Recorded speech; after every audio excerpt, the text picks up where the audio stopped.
Նոր տարվա մեկնարկից Նիկոլ Փաշինյանի հակաեկեղեցական, հակասահմանադրական պայքարը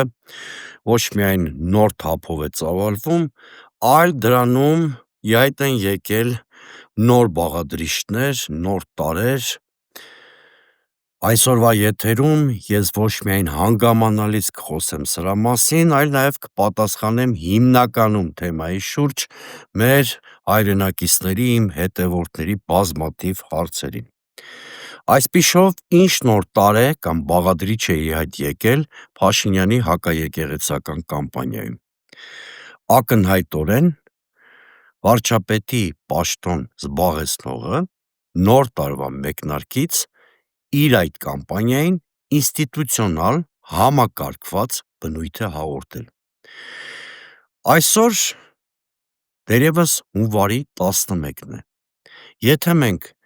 թերթենք օրացույցը սկսած հունվարի 1-ից, կտեսնենք, որ այս 10-11 օրերի ընթացքում չկա գեթ մեկ օր, որ Փաշինյանը ինստիտուցիոնալ բնույթ չի հաղորդել իր հակաեկեղեցական կամպանիային վարչական ռեսուրսի կամ իշխանության լիազորությունները չարաշահելու բիրտ դրսևորումներով։ Ասենք գանք հերթականությամբ։ Հունվարի 4-ին իր կեցավայրում, սա պետական բյուջեի հաշվին պահպանվող տարածք է, Նիկոլ Փաշինյանը հանդիպում է 10 տիրադավների հետ, հիմա դրանց թիվը 11 է դարձել, ընդունում են համատեղ հայտարարություն և բացի արդեն ձեզ հայտնի թեզերից, հայտարարում են համակարգող խորհուրդ ստեղծելու մասին։ Այդ համակարգող խորհրդի ստեղծման հայտարարության տակ առաջինը դրված է Նիկոլ Փաշինյանի ազգանունը, ստորագրությունը, հետո դրան հաջորդում են 10 տիրադավները։ Ուշագրավ է, որ Փաշինյանը փաստաթուղթը ստորագրել է որպես Հայաստանի վարչապետ, այսինքն ամիսներ շարունակ նրա պատմած լոլոները այն մասին, որ նա եկեղեցու բարենորոգմամբ զբաղվում է ոչ թե որպես վարչապետ, այլ որպես շարքային քաղաքացի, մի մարդ, որի հոգին ալեկոծ է, նա ցանկանում է եկեղեցին բարենորոգել որպես շարքային հավատացյալ եւ այլն, ի դերև են դառնում։ Նիկոլ Փաշինյանը որպես վարչապետ է ստորագրում այդ հայտարարությունը եւ ըստ այդմ ոտնձգություն է կատարում Հայաստանի Հանրապետության Սահմանադրության առնվազն 3 հոդվածի, քրեական օրենսգրքի 2 հոդվածի դեմ, մի խոսքով շալակելով հոդվածներ, որոնք հետո համոզված եմ քրեական համապարփակ գործի նյութ են դառնալու։ Ինչն է ուշագրավ, ոչ Նիկոլ Փաշինյանը, ոչ հայտարարությունը ստորագրած 10 իրադավ եպիսկոպոսներն ու արքեպիսկոպոսները չունեն լիազորություն եկեղեցու բարենորոգման օրակարգով զբաղվելու։ Հետևաբար,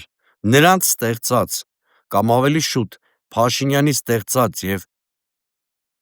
10 տիրադավի մասնակցությամբ գործող համակարգող խորհուրդը ըստ էության վարչապետին կից հակասահմանադրական մարմին է։ Իսկ եթե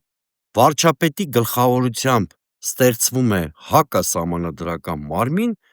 դրան այլ կերպ, քան կազմակերպված հանցավոր խումբ անունը տալ հնարավոր չէ։ Այսինքն արձանագրենք, որ հունվարի 4-ին ոտնձգելով Հայաստանի Հանրապետության Սահմանադրության,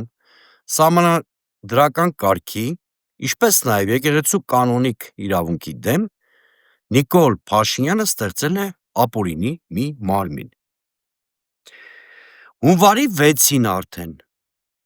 Նիկոլ Փաշինյանը բոլոր բարոյական և կրոնական օրենքները խախտելով Սուրբ Զատկի օրը կազմակերպում է մի երթ Երևանի կենտրոնական փողոցներով, որտեղ արդեն երթի ավարտին Սուրբ Անա եկեղեցու բակում հայտարարում է պետության կամ իշխանության ու եկեղեցու միասնականության մասին, այսպիսով ապացուցելով, որ իմ պնդումները ճիշտ են և Նիկոլ Փաշինյանը բավականին համակարգված և մտածված ձևով գնում է սահմանադրական կարգի խարխլման ճանապարհով: Հունվարի 8-ին արդեն Նիկոլ Փաշինյանը կառավարության նիստում, նիստի ավարտից անմիջապես հետո, չեպազրույց է հրավիրում լրագրողների մասնակցությամբ, որտեղ խոսում է այն մասին, որ ինչպես Սերժ Սարգսյանին հարկադրեցին հրաժարական տալ, այնպես էլ հիմա ամեն ինչ կանեմ, որպեսզի վեհափառը մտափոխ լինի և հրաժարական տա, էլի դարձյալ սահմանադրական կարգի խաթարման տրամաբանությամբ արված հայտարարություն է: Եվ Նիկոլ Փաշինյանը շարունակում է շատ ակտիվ գործել: Արդեն հունվարի 9-ին, սիրելի հայրենակիցներ, նա իրեն վերագրելով ըստ ամենայնի այս երկրի հոգևոր առաջնորդի դերակատարություն, իսկ այդ տիրադավներին համարելով իր կցակառույց կամ վարչապետին կից գործող հոգևոր կառույցի դերակատարություն, ազդարարում է, որ 16 քահանաներ միացել են իրենց այդ բարեփոխումների կեղծ շարժմանը: Ես այս առիթով ուզում եմ ասել, որ այս օրերին Հայաստանի իրավապահ մարմինները իրենց բուն գործառույթը թողած, հանրապետությունով մեկ քահանաներ են պեղում ճնշումների, կոմպրոմատների, շանտաժի և տարբեր եղանակներով, նաև գայթակղելով, այդ մասին ԶԼՄ-ներում նյութեր կա, փորձում են նրանց հավաքագրել, տիրադավության ճանապարհով տանել, նրանց ստիպում են դրժել մայրաթոռին տրված իրենց հավատարմությունը և միանալ հակաթոռին կամ եկեղեցատյաց այս քաղաքականությանը: Երեկ հունվարի 10-ին մեր վեհափառ տիրոջ հրամանով իր պաշտոնից ազատվել է Մասյացածոտնի թեմի առաջնորդ Գևորգ Սրբազանը, 11 տիրադավներից մեկը, այսպիսով նաև հավատացյալների բազմաթիվ հորդորները հաշվի առնելով, Մասյացածոտնի թեմը այս տիրադավից ազատել է մեր վեհափառը, որին հաջորդել է Նիկոլ Փաշինյանի ֆեյսբուքյան գրառումը, որ վեհափառի որոշումները իր համար առ-ոչինչ են: Պատկերացնում եք, սահմանադրական կարգի խաթարման կամ խարխլման քրեական հանցագործություն կատարելու ավելի ցցուն դրսևորում ուղղակի չեք կարող գտնել: Փաշինյանը փաստացի, տեսեք, ավելի հանգամանալից ասեմ, վեհափառը թեմերից մեկի առաջնորդին ազատել է կանոնիկ իրավունքի շրջանակներում: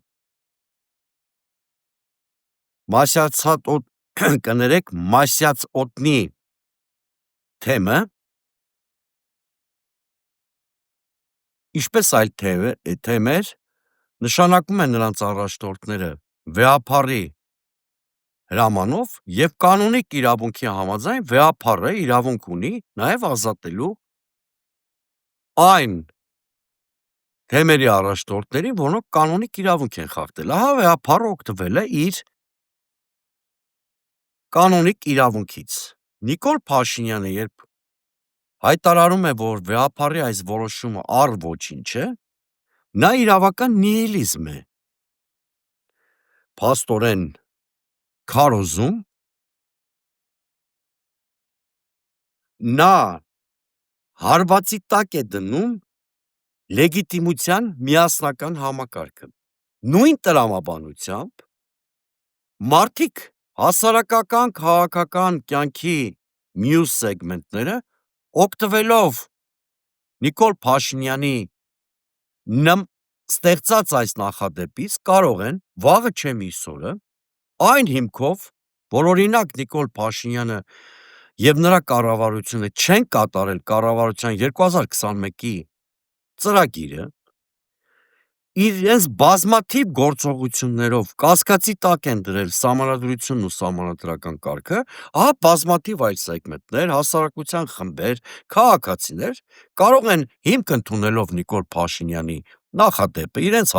հերթին հայտարարել, որ օրինակ չեն ենթարկվում Նիկոլ Փաշինյանի այս կամ այն հրամանի որոշմանը, որևէ նախարար, որին Նիկոլ Փաշինյանը կազատի աշխատանքից, կարող է հայտարարել, որ չի ենթարկվում Նիկոլ Փաշինյանի որոշմանը եւ դուրս չգա զբաղեցրած կաբինետից, չհրաժարվի իր ծառայողական մեքենայից եւ այլն եւ այլն։ Այսինքն Նիկոլ Փաշինյանը խարխլել է լեգիտիմության միասնական համակարգը, դա փոխարինել է ընտրովի լեգիտիմության մոդելով, այլ խոսքով ասած, նա երկրում տարածում է քաոս, հրահրում է քաղաքացիական բախումներ։ Ուրեմն հստակ եկեք արձանագրենք, որ այլևս Նիկոլ Փաշինյանի իշխանությունը իրեն դուրս է դրել սահմանադրական ռեժիմից, իրեն դուրս է դրել սահմանադրությունից եւ մի կողմից խրախուսում է ավտորիտար կառավարում, եւ Նիկոլ Փաշինյանը բացահայտորեն ասում է. ես թքած ունեմ թե սահմանադրության, թե օրենքների վրա եւ այսուհետ երկիրը պիտի ապրի իմ կապրիզներով, մյուս կողմից երկրում հրահրում է իրավական նիհիլիզմ կամ քաոս կամ քաղաքացիական բախումներ, եթե քաղաքացիները հակադրվեն Նիկոլ Փաշինյանի այս իրավական նիհիլիզմին կամ հակասահմանադրական ռեժիմին։ Մենք հասել ենք մի հանգրվանի, սիրելի հայրենակիցներ, երբ Նիկոլ Փաշինյանի հակաեկեղեցական եւ հակասահմանադրական այս պայքարը զարգացման 3 հնարավոր ճանապարհ կարող է ունենալ։ Ճանապարհ առաջին, Նիկոլ Փաշինյանը կարող է եւ փորձում է հակադրել վեհապառին հրաժարական տալ, ինչի մասին նա հունվարի 8-ի իր ասուլիսում, ինչպես արդեն պատմեցի, հայտարարել է։ Բայց սա Նիկոլ Փաշինյանն էլ է հասկանում, որ խիստ ռիսկային մի ճանապարհ է, սա կարող է իսկապես քաղաքացիական պատերազմի հանգեցնել եւ այս ճանապարհը խիստ ռիսկային է նաեւ Նիկոլ Փաշինյանի համար։ Երկրորդ ճանապարհը ցավոք սրտի ամենահավանական ճանապարհը դա այն է, որ Նիկոլ Փաշինյանը գնում է եկեղեցու ինստիտուցիոնալ պառակտման ճանապարհով, այսինքն սա ամենահավանական եւ ամենավտանգավոր ճանապարհն է, այսինքն Նիկոլ Փաշինյանը ոչ միայն քահանաների կամ եպիսկոպոսների է վերբով կանում, կներեք խոսակցական բառի համար, այլ նրանց միջոցով նաև եկեղեցապատկան տարածքներ, եկեղեցիներ կոնկրետ։ Եվ նա նպատակ ունի այս պրոցեսը ինչ-որ հանգրվանի հասցնելուց հետո զուգահեռ եկեղեցի կամ այսպես կոչված հակաթոռ հռչակելու այդպիսի մտադրություն ունի, զուգահեռ եկեղեցի ստեղծելու, օրինակ, որը կարող է անվանել Հայաստանի առաքելական եկեղեցի։ Իմ կարծիքով հիմա Նիկոլ Փաշինյանը հենց այս վտանգավոր ընթացքի մեջ է, քանի որ հասկացել է, որ վեհարանից վեհապառին հեռացնելու հարցում չունի հասարակական աջակցություն եւ չի կարող գնալ այդ ճանապարհով, ընտրել է երկրորդ ոչ պակաս վտանգավոր ճանապարհը, որի նպատակը եկեղեցին պառակտելն է։ Հայաստանյաց առաքելական Սուրբ եկեղեցու փոխարեն մեր ավանդական Սուրբ եկեղեցու կողքին մեկ այլ ըստ էության աղանդ Նիկոլ Փաշինյանի պատկերացմամբ զուգահեռ եկեղեցի ստեղծելու ճանապարհով է նա գնում։ Իմ կարծիքով դրա համար է նա ուրեմն քահանաների վերբով կանում, նրանց հետ միասին նաև կոնկրետ եկեղեցիներ օկուպացնում, այսինքն նա զուգահեռ եկեղեցի կամ իր դիվային գաղափարը մարմնավորելու ճանապարհով է գնում, նա հայտարարել է, չէ, 4-րդ կամ իրական Հայաստանի ստեղծման մասին, հիմա փորձում է մի հատ եկեղեցի ստեղծել, որի հետ իր ցնորքին համապատասխան հոգևոր կառույց լինի։ Եվ վերջապես երրորդ վարկածը առաջ քաշեմ, որ այս հակաեկեղեցական պայքարը Նիկոլ Փաշինյանը փորձում է հարմարեցնել ընտրական գործընթացին, այսինքն նա որպես մոդերատոր հակաեկեղեցական կամպանիան փորձելու է հարմարեցնել կամ ներդաշնակեցնել իր ընտրական օրակարգին։ Սա առաջի սցենարին չի հակադրվում, երկրորդ սցենարին չի հակադրվում, սա հենց այդպես էլ կա, այսինքն Նիկոլ Փաշինյանը փորձում է իր հակաեկեղեցական պայքարով հակադրության, կոնֆրոնտացիայի նոր մոդել բերել հրապարակ, իրեն ներկայացնելով որպես ինքնիշխանության պաշտպանի, եկեղեցուն ներկայացնելով որպես Ռուսաստանի հիբրիդային պատերազմի գործիքի էլի բաժանարար գծերի միջոցով է փորձում նա վերարտադրել իր իշխանությունը, մյուս կողմից նա շատ լավ հասկանում է, որ հակաեկեղեցական իր կամպանիայի շնորհիվ նա